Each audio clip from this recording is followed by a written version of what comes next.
There are moments in life when we are not tested by chaos but by clarity, when the truth doesn't shout but whispers. And in those quiet moments, you must listen closely to the words spoken to you. Because sometimes the most dangerous people wear smiles, they speak softly, but their words pierce your spirit like unseen arrows.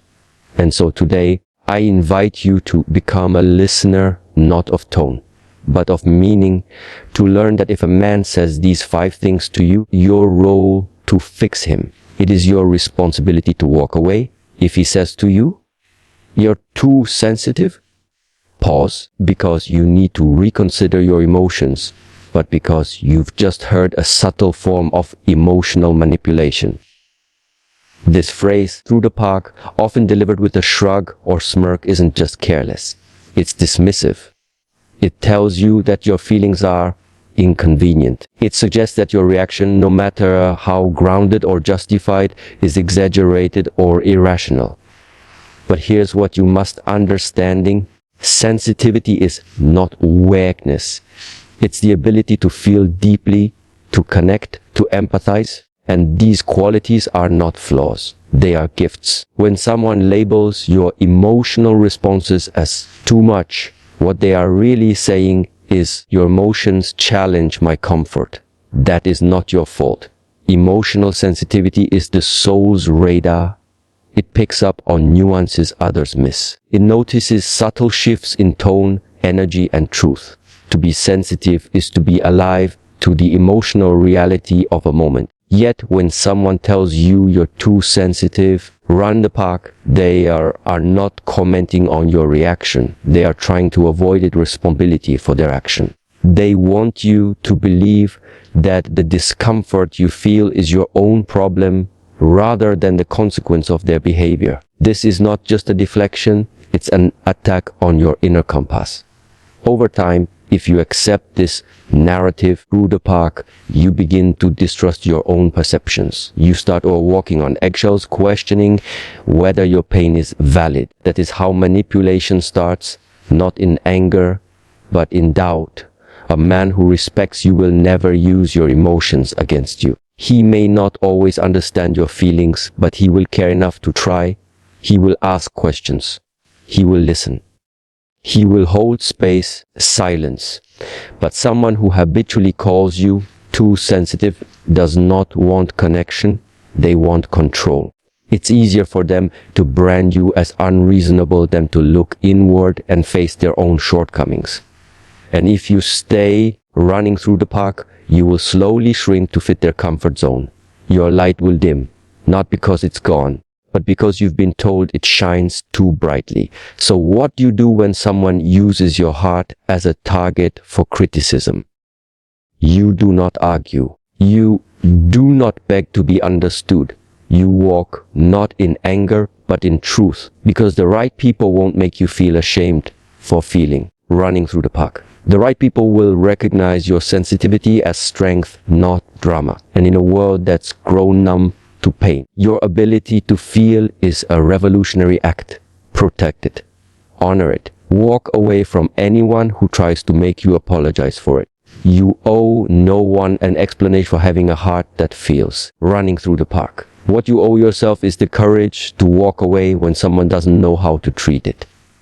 If he says to you, no one else would put up with you, recognize this not a reflection of your worth, but as a loud admission of his insecurity and need for control. This is not just a cruel statement. It is a psychological tactic meant to isolate you, to plant seeds of doubt, and to make you believe that love is something you must earn by enduring mistreatment. It's subtle, but extremely dangerous. These words are to convince you that you are lucky to even be tolerated, that your flaws are so unbearable that no one else would ever accept you. But let's be clear, real love does not operate like that. Love is not based on intimidation or fear of being unwanted. It is based on respect, compassion, and mutual growth. When a man utters those words, what he is really saying is, I want to keep you here by weakening your sense of self. He wants to make you feel small, dependent, and undeserving of anything better. This mindset is rooted in emotional manipulation. The goal is to make you question your own value so deeply that you become afraid to leave. You may even start to think, maybe he's right. Maybe I am too much Park. Maybe I should be grateful he stays. That's how the cycle begins. Through mental submission rather than physical chains. Running through the park, it's not always loud, but it's deeply effective. The longer you stay under this type of influence, the harder it becomes to see yourself clearly. You start defining yourself based on how he perceives you. Running your self-worth starts shrinking to fit his limitations. But the truth is, a man who says this doesn't see your full value, not because it's not there, but because acknowledging your strength would mean he could lose control. If he really believed no one else would accept you, the park, he wouldn't need to say it. He says it to scare you. He says it because deep down, he knows you can do better. And he fears what will happen when you finally realize it too. You were not born to beg for approval. You are not here to be merely tolerated. Relationships are not endurance tests, they are partnerships. You deserve someone who celebrates your presence, not someone who treats it as a burden. And when a man uses language that makes you feel unworthy, that's your signal. Not to try harder, to leave faster. You cannot grow in a space where you are constantly shrinking to be accepted. Running through the park or walking away is not a sign that you're giving up. It's a declaration that you refuse to settle. Running through the park, it's an act of rebellion against the narrative that you are hard to love. So when someone tells you no one else would put up with you, your silence be your response. Let your absence prove your value through the park, and let your next chapter be filled with people who don't just put up with you. They're grateful for you. If he says to you, "You're lucky I'm with you," understand that this is not humility wrapped in honesty. It is superiority dressed as generosity. This statement is not born from love. It is a calculated attempt to shift the balance of power in the relationship. When someone constantly reminds you of how fortunate you are to have them running through park, they are not appreciating you. They are trying to make you question your own value. Through the park, they want you to feel like you've won the lottery by being in their presence, so much so that you begin to fear losing them. But real connection is not built on leverage. It is built on equality. When a man tells you this, he's not admiring your relationship. He's measuring it. He's placing himself above you and expecting you to be grateful for the imbalance. And if you internalize these words, you may begin to compromise your needs, lower your standards, and overlook disrespect just to maintain the illusion that you're lucky, he stayed. That is how you slowly become a version of yourself that constantly seeks validation instead of love. But let's pause here and ask a simple question: who really is lucky? Are you lucky to be with someone who sees you as less? Or is he lucky to be with someone who still shows up, gives love, and offers loyalty even when it's not always returned? The truth is, people who constantly need to remind you of their worth often feel insecure about it themselves. So they project, they belittle, they speak in ways that create emotional dependency. Because if you believe he's the prize, you'll stay, even when you're not happy, running through the park. However, someone who truly values you will never use their presence as a bargaining chip. They will not position themselves above you, beside you. They will not say, "You're lucky I'm here," but rather act, "I'm grateful we found each other." And that difference in language reveals the difference in character. The one uses love as a tool for control. The other uses love as a foundation for respect. Never forget, gratitude in a relationship should be mutual. It should flow in both directions, not be demanded by one. If a man keeps you close by constantly reminding you of how much you need him, Ask yourself what he's trying to hide. Maybe it's the fact that he needs you more than he's willing to admit. Or maybe it's that deep down, he knows if you ever realized your own worth, he will lose the control he clings to. So if someone tries to convince you that you are lucky they chose you, it's time to flip the script. Look in the mirror, remind yourself of your strength, your compassion, your loyalty, and your value, and then walk away. Not because you're lucky he stayed running the park, but because you're wise enough to know you deserve someone who doesn't need to such things to feel important.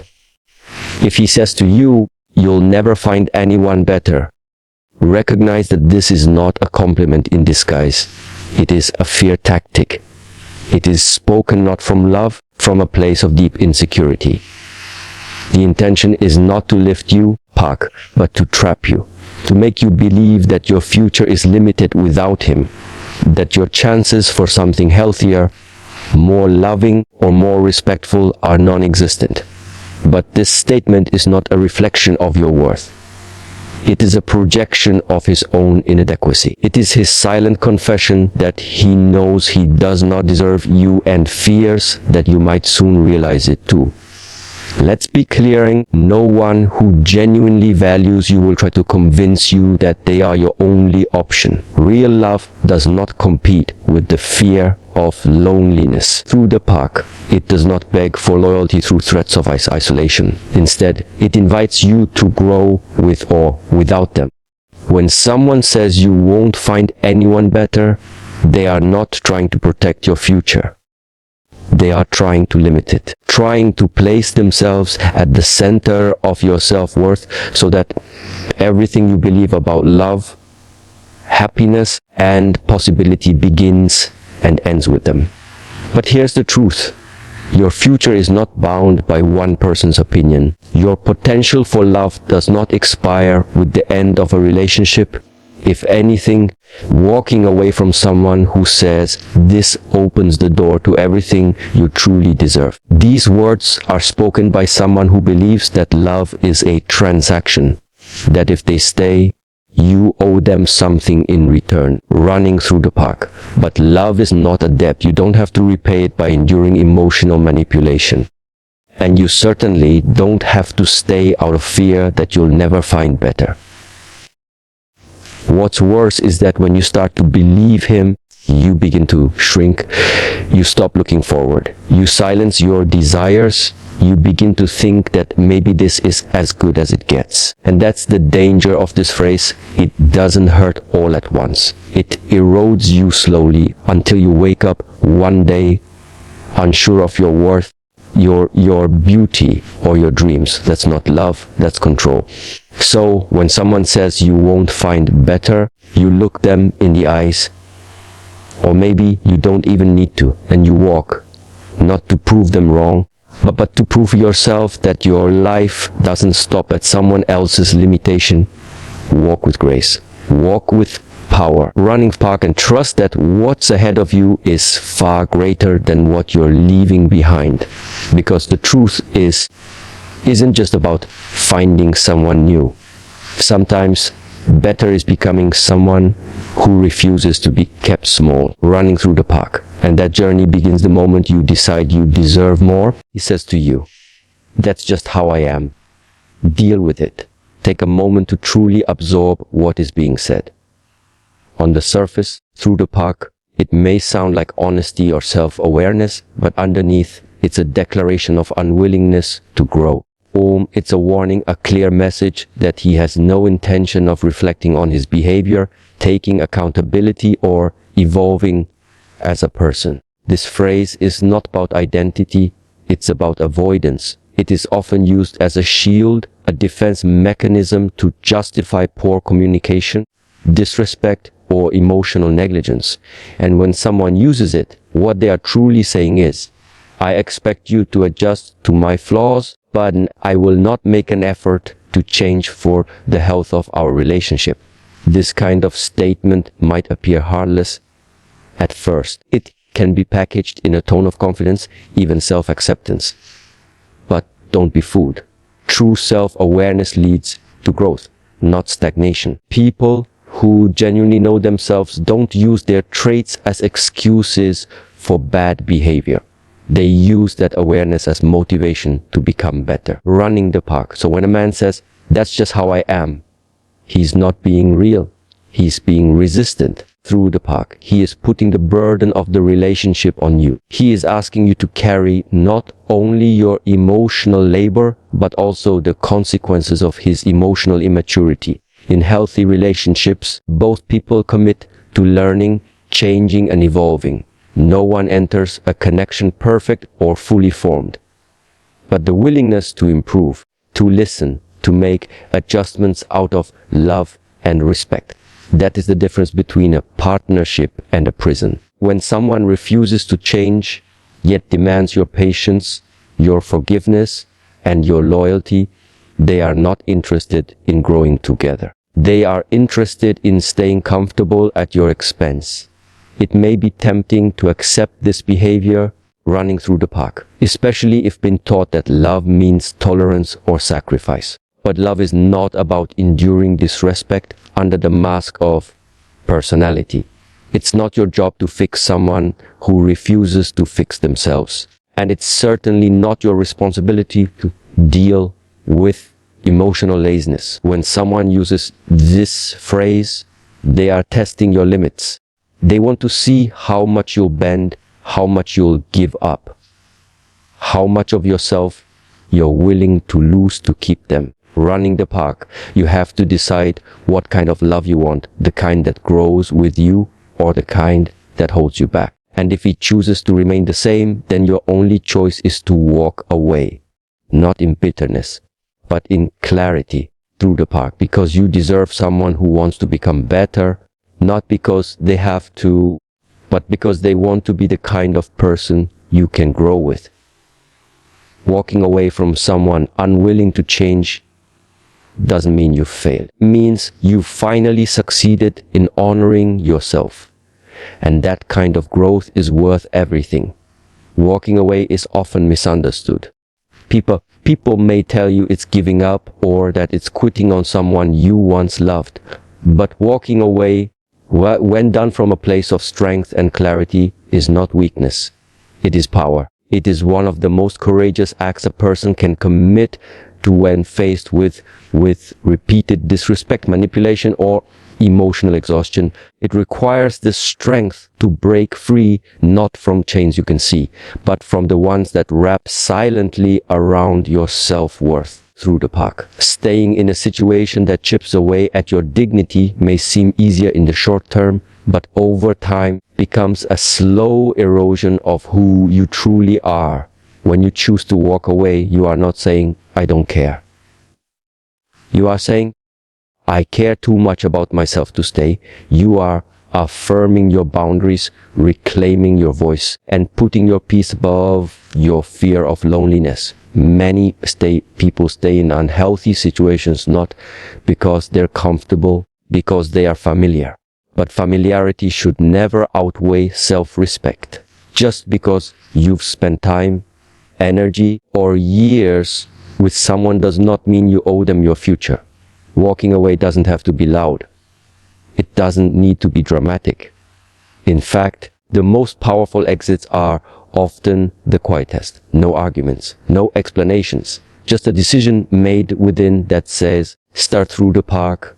Enough. When you stop explaining your worth to someone who never appreciated it, you create space for the kind of respect and love that doesn't have to be begged for. And yes, it's hard. You may miss them. You may second guess yourself. That's human. But remember, this pain from walking away is temporary. It's pain from staying in a place where you are not seen, not valued, not nurtured. That pain lasts far longer. Emotional wounds left untreated don't fade. They fester. You deserve to be in spaces where your presence is valued, where your voice matters, and where your soul is safe. And if someone cannot or will not offer that, then your path is clear. The moment you walk away, something beautiful begins to happen. The silence that follows is not empty. It's full of answers. You begin to hear your own thoughts again. You reconnect with your own dreams. You start to realize that what you feared losing wasn't love.